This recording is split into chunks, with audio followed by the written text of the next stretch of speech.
여러분 안녕하십니까? 1월 6일 월요일 KBS 아메리카 뉴스입니다. 박근혜 대통령이 취임 이후 처음으로 어제 대국민 기자회견을 열었습니다. 박 대통령은 한국 경제의 재도약을 위한 경제혁신 3개년 계획을 성공적으로 이끌어서 국민소득 4만 불 시대를 바라볼 수 있도록 하겠다고 강조했습니다. 이석호 기자입니다. 박근혜 대통령이 신년 기자회견에서 제시한 핵심 화두는 경제 살리기입니다. 이를 위해 올해부터 경제혁신 3개년 계획을 추진하겠다고 밝혔습니다. 우리 경제의 혁신과 재도약을 위한 경제혁신 3개년 계획을 세우고 이것을 성공적으로 이끌어서 국민 행복 시대를 열어가겠습니다. 3대 실천 전략으로는 비정상의 정상화 개혁과 혁신적인 창조 경제, 내수와 수출의 균형을 제시했습니다. 일자리 창출을 위해 보건의료와 교육, 관광, 금융, 소프트웨어 등 5대 유망 서비스 산업을 집중 육성하겠다고 밝혔습니다. 박 대통령은 경제혁신 계획이 성공적으로 추진되면 국민소득 4만 불 시대도 가능할 것이라고 전망했습니다. 국민 역량이 최대한 발휘될 수 있도록 하는데 모든 초점을 맞춰서 국민 행복과 국가 발전이 선순환하도록 국정을 운영할 것입니다. 정부는 대통령의 구상을 뒷받침하기 위해 어제 차관회의를 열어 27개 후속 과제를 선정하고 본격적인 준비에 들어갔습니다. KBS 뉴스 이석호입니다. 지난 2일부터 폭설과 최악의 한파가 강타한 미 북부와 캐나다에선 피해가 속출하고 있습니다. 20년 만에 기록적인 한파에 인명피해도 확산되고 있습니다. 보도에 이주환 기자입니다. 내린 눈이 고스란히 얼어붙으면서 주차장에 서 있던 차량들이 옴짝달싹 못하게 됐습니다. 문은 열리지 않고 차량들은 그야말로 냉동고한 얼음 신세입니다. 도로 곳곳에선 시동이 걸리지 않아 견인되는 차량들이 줄을 잇습니다. 지난 2일부터 몬태나와 미시간, 아이오와와 위스콘신, 네브래스카 등 북미 대륙에 체감온도 영하 60도를 넘나드는 기록적인 한파가 이어지고 있습니다. 미네소타주에선 아침 기온이 영하 37도를 기록하면서 알래스카 앵커리지보다 더 추웠습니다. It's really cold. It's cold, especially when you walk and in no more than 2 or 3 minutes your feet and your hands just get really cold.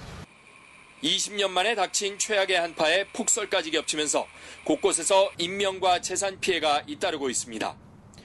뉴욕에서 최소 12명을 포함해 지금까지 북동부 지역에서만 16명 넘게 숨졌습니다. 공항에선 오늘 하루 항공기 3,300여 편의 발이 묶였고 비행기가 착륙 도중 활주로에서 미끄러지는 사고도 이어졌습니다. 해당 주정부에선 비상사태를 선포하고 주민들에게 실내에 머물 것을 당부했습니다. People should be reminded that while the sun is out, they should not be deceived by that. 찬바람이 강하게 불면서 추위가 당장 물러날 기미는 보이지 않습니다. 혹한과의 사투는 당분간 불가피해 보입니다. 워싱턴에서 KBS 뉴스 이주환입니다. 미 동북부 지역은 기록적인 한파에 몸살을 앓고 있는 반면에 캘리포니아를 중심으로 한 서부 지역은 최악의 가뭄을 겪고 있습니다. 강우량이 현저히 떨어지면서 산불 위험에 물 부족 사태까지 발생하고 있습니다. 윤범수 기자의 보도입니다. 샌프란시스코 베이 지역의 지난해 강수량은 7.8인치, 한 자릿수에 머물렀습니다. 캘리포니아 수자원국이 발표한 전체 강수량도 7인치로 연평균 강수량인 22.2인치에 훨씬 못 미쳤습니다. LA의 경우는 더 심각합니다. So far this season we've had 0.97. So we're almost 4 inches behind our normal value. 이 정도 강수량이면 지역별로 60년에서 최대 160년 만에 찾아온 심각한 가뭄입니다. 비가 와야 하는 시기에 비가 오지 않으면서 산불 위험도 커졌습니다. 국립기상대는 남가주 일대 건조한 바람이 계속 일면서 화재 위험을 알리는 적색 경보를 지난 주말에 이어 오늘까지 발령했습니다. Gusts of 50 miles an hour in the mountains, 40 miles an hour in the coast and valleys. That plus very low relative humidities of single digits to low teens provides a situation where you have a high fire danger. And so there's red flag warning. 산간 지역에 눈도 내리지 않으면서 스키장들도 비상이 걸렸습니다. 서부 지역은 통상 10월 말에 우기가 시작되지만 가주 수자원고는 현재로선 강우량이 예년보다 적을 것이라는 전망을 내놓고 있습니다. 수자원국에 따르면 현재 캘리포니아의 주요 물 공급원인 콜로라도강의 레이크 파월과 레이크 미디의 저수량은 올해 또 10%가 줄어 예년의 절반 수준에 불과한 것으로 나타났습니다. 물이 부족할 경우 농업에 직접적인 타격이 예상되고 겨울 관광 등 관련 산업은 물론 전체 경기 회복에도 큰 장애가 될 수 있다는 분석입니다.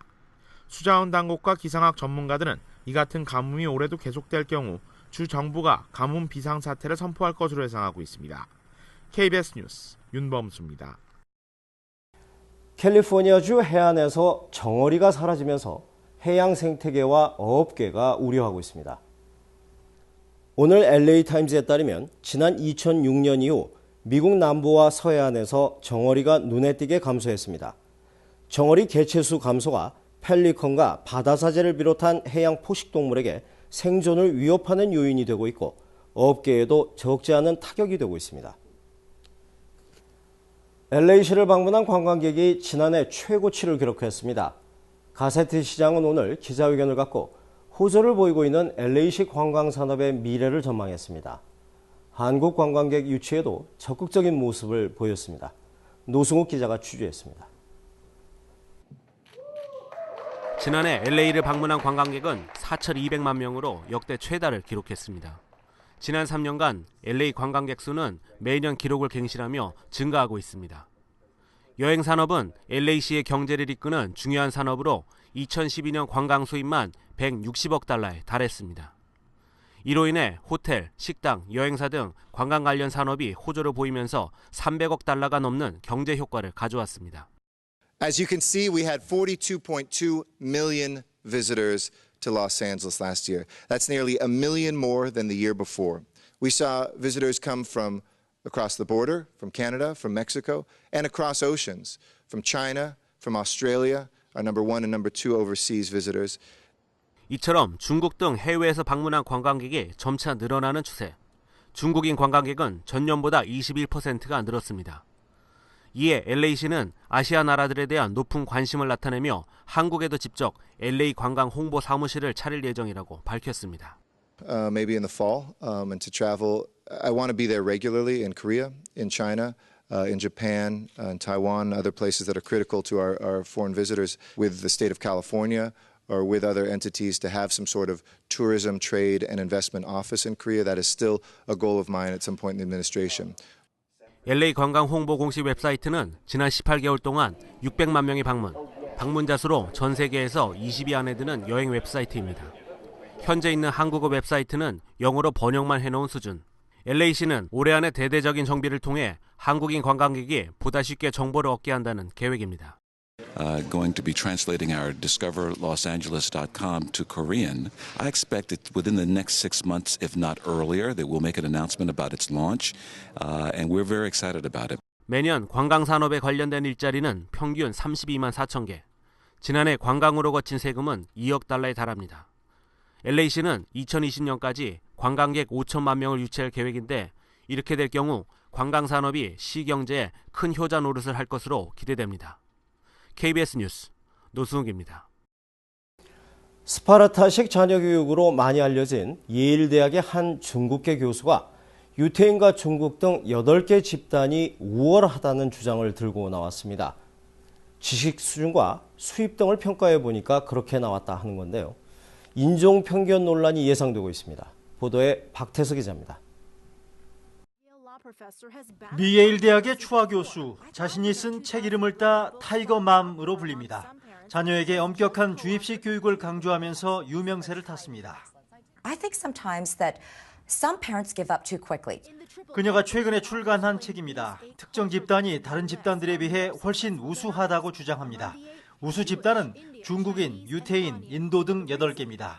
한국인은 빠져 있습니다. 학력과 월 수입, 직업 등에 대한 조사 결과라는 겁니다. 이들에겐 3가지 특징, 즉 1등 컴플렉스, 자신감 부족, 그리고 자제력이 있다고 했습니다. 미 언론들은 이들을 제외한 나머지 집단은 뭐냐며 인종 편견 논란을 우려했습니다. Isn't it more about, access to education and access to income? And aren't we about more in terms of our identities, more than exactly the cultural group we're with? I think that's kind of the debate going on right now. 우수 집단을 제외한 나머지는 미국의 발전에 도움되지 않는다는 책 내용도 논란거리입니다.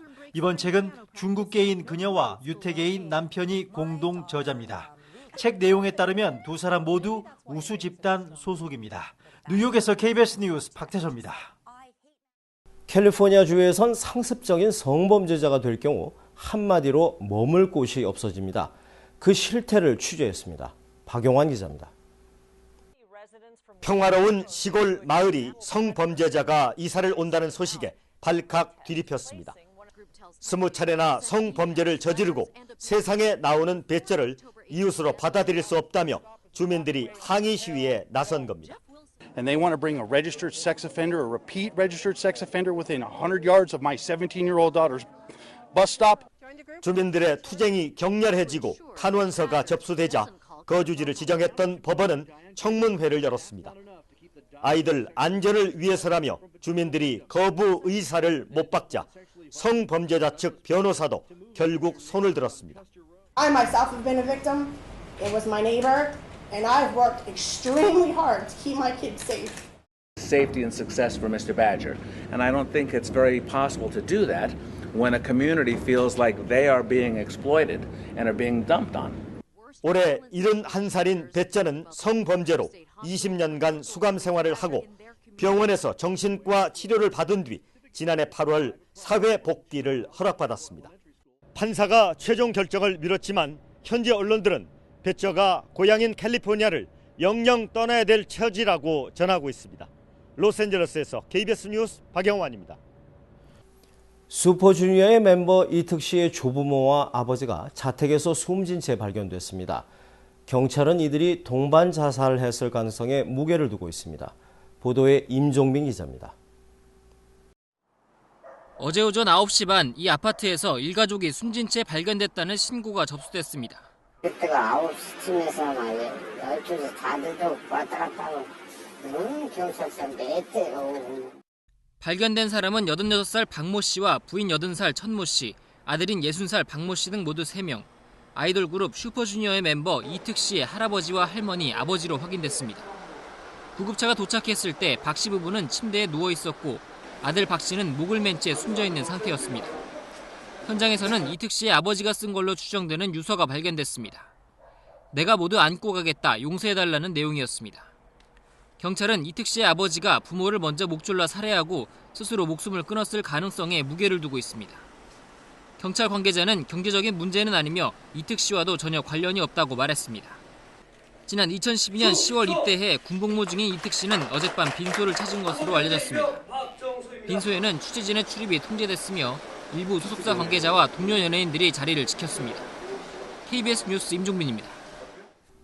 버지니아주의 공립학교 교과서에 동해병기를 의무화하는 법안이 새해 들어서 본격적으로 추진됩니다.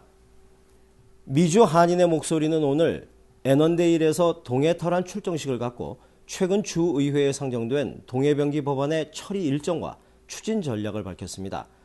이날 행사엔 데이브 마스덴 민주당 상원의원, 리차드 블랙 공화당 상원의원, 팀 휴거 하원의원 등 친한파 3인방이 직접 참석해서 동해병기의 당위성을 설명하고 법안 처리 의지를 강조했습니다. 1월 6일 월요일 KBS 아메리카 뉴스를 마칩니다. 시청해 주신 여러분 고맙습니다.